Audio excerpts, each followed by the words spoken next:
sûr que c'est habité, hein.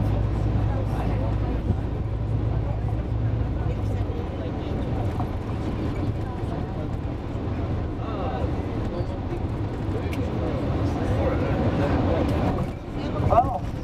Je suis contente de vous emmener dans des coins comme ça. Regardez à droite, là, parce que ça existe. Les gens habitent là, hein? Des immeubles désaffectés comme ça. Il y en a qui habitent là. Ça, c'est des genres de quartiers qu'on n'irait pas se promener à 2 heures du matin. Vous comprenez, là? Regardez, là. Ah, c'est cool qu'on passe là. Parce que là, il y a un détour à cause des travaux.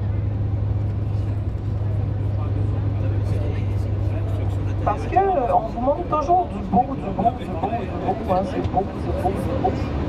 Mais il y a l'autre côté de la médaille aussi.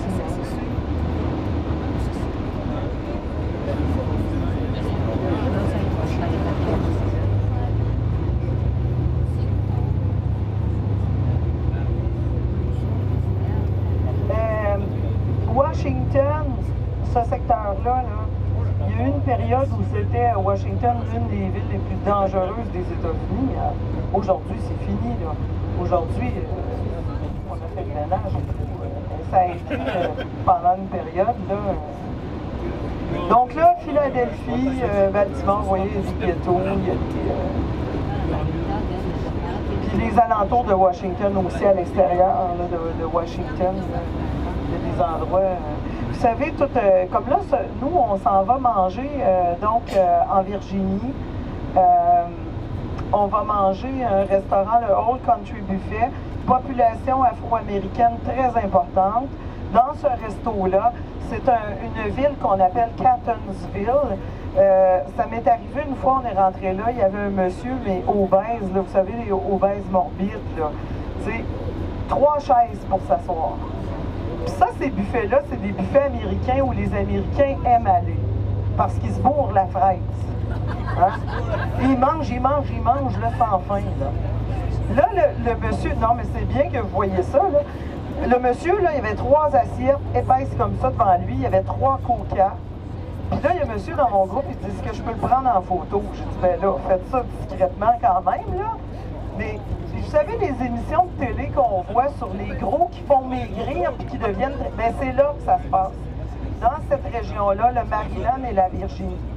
Les émissions Bigger Loser, là, comment ils appellent ça? Perdre pour gagner, là, nous, ils nous traduisent comme ça, là, perdre des kilos pour gagner.